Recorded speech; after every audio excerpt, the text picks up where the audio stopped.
Манай аж яг 2026 онд энэ жил нэг 820 га Улаанбуудаа тариална.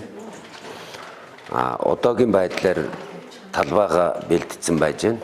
Чийг хаалтаа хийгээд талбайгаа бэлдчихсэн, техникээ бэлэн болчихсон. Өнөөдөр бордоогоо татаж аваад юм бэлтгэл.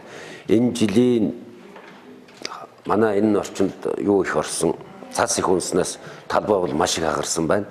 Борноо бол ер нь дахиж нэлээд үрдөнтэй явж авахгүй бол талбай бол асар их хагарсан байна. Тэрэн дээр жоохон ажиллауллаа. За тариалтыг бол 5 сар гаргаж ээж хийгдэн.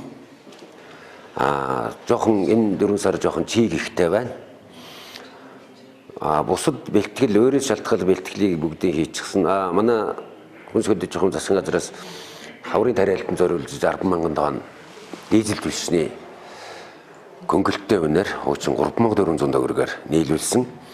Тэрийг бол тариаланчид нэг жоохон бэлтгэл муутай нөгөө сав агуулмжийн багтаамжийн асуудал байгаа учраас жоохон арга доргоод өчигдөр дөнгөж авч би яг манайх бол өчигдөр дөнгөж Улаанбаатараас Шунхлаа компаниас татаж авч ирлээ.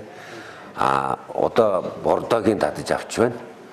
Нөгөө талаас эргэлтийн хөрөнгийн зээл, энэ жил бол хөрөнгө оруулалтын зээл гэж зөвшөөрөгдөөгүй. Эргэлтийн хөрөнгийн 130 тэрбум, тэрнээс яг одоо Улаанбуудаа үйлдвэр өвтөрөө эрхэлдэг гэж яг нэгжүүд бол 90 тэрбум гэж сая яамны мэрэгжилтэн мэдээлж байна.